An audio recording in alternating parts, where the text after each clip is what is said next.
David Spears, Civil Engineering Instructor at Texas Tech University, talking about CE 2301 statics. We're talking about a review of some problems from exam number 1 we took recently. This is the second part of page 1, and I'm going to work just on the lower half of the whiteboard here. It's composite of the 3 versions of the test, and it's vectors in 2 dimensions.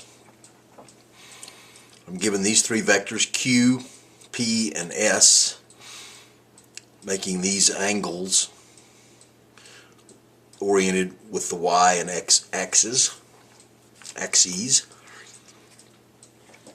And I'm given Q is 50 newtons, S is 8 newtons, and I don't know what P is.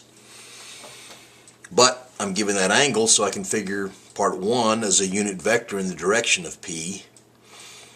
And that's just the X component is going to be this opposite side, so it's the sine of 45 times P in the I direction. The Y component is going to be, I've drawn it over here also to show a little bit more clearly. The Y component is the adjacent side of that angle. Like I said, you need to get good at this kind of geometry and figuring out what angles are for this class and for many of your other engineering classes. Anyway, so I've got PY is the adjacent angle, adjacent to that angle, so it's the cosine of 45. So just figure those numbers, 0.707. Then a unit vector is just the vector Cartesian divided by the scalar magnitude. Well, I don't know what that is, but I can. All these have P in them as a component.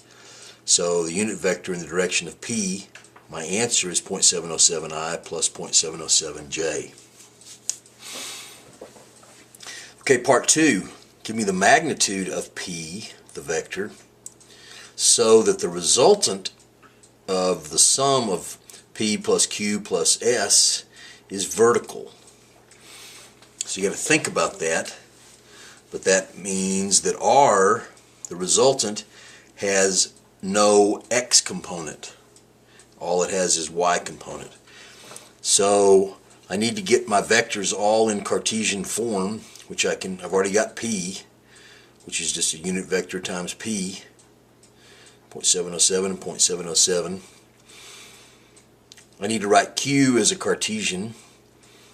So looking at this 30-degree angle, the X component is negative, so it's negative 50, times the sine, the opposite from this 30-degree angle, plus 50 times the cosine, which is the adjacent side, which is the Y dimension. So, and it's positive because it's up, so Q is equal to negative 25, just doing the math here, plus 43.3J. Okay, S is easy. It's just in the pure X direction or I direction.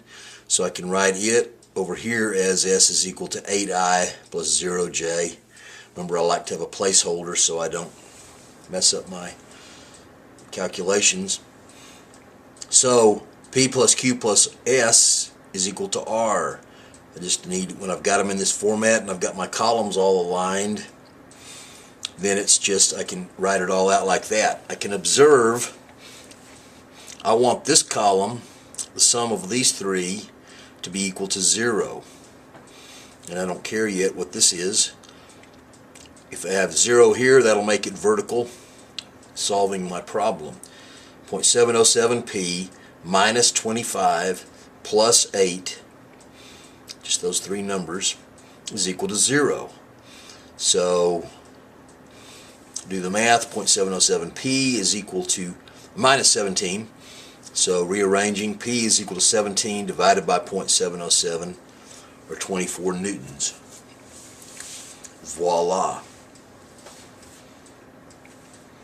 Part 3, question number 3 related to this setup was, okay, I've got that P is equal to that. What is the magnitude of the vertical resultant of this situation where it has no X or I component? So that's just summing up these numbers, and now I know what P is, 24, So I can just do this math. 24 times 0.707 plus 43.3, the J component of Q. S, of course, is pure X or I direction. Add those two numbers up, do the math. The resultant is going to really look like R is equal to 0I plus 60.3J. Since it has no I, that's its magnitude, 60.3. Finally, the last part was I want the magnitude of the projection of vector Q in the direction of P vector. Okay, here I've talked about kind of like code words, as I call it. Whenever I say magnitude, or the test says magnitude, think scalar. Whenever the test says projection, I want to think dot product. And whenever I say direction, I want to think unit vector. So what this really means in vector math is Q dotted with UP, the unit vector in the direction of P. I've already got that up here. I've already got Q right here for this calculation. So it's just a matter of writing it out, negative 25I plus 43.3J, dotted with 0.707I and 0.707J. Remember, in dot product, I just multiply my I components together and add them algebraically to my J components multiplied together. So that's negative 25 times 0.707 plus 43.3 times 0.707. Do the math. That ends up as 12.9 newtons. Once again, I kind of want to, this is where I can kind of do a little common sense. What the projection of Q in the direction of UP means, if I can look exactly perpendicular to P, if I can get over here and look at it, how much does this, what's the projection, how much of this 50 Newton vector am I going to see on a line in that direction? And so, like I say, I've got a pretty small number, like 1/3 or 1/4 really of Q. Does that look about right? If these numbers, are drawn somewhat accurately. Yeah, I'm going to see a segment like, that big. If I could draw a right angle to P, it would go like that, and so that's going to be a length in comparison to 50 of about 12.9. Sounds good to me.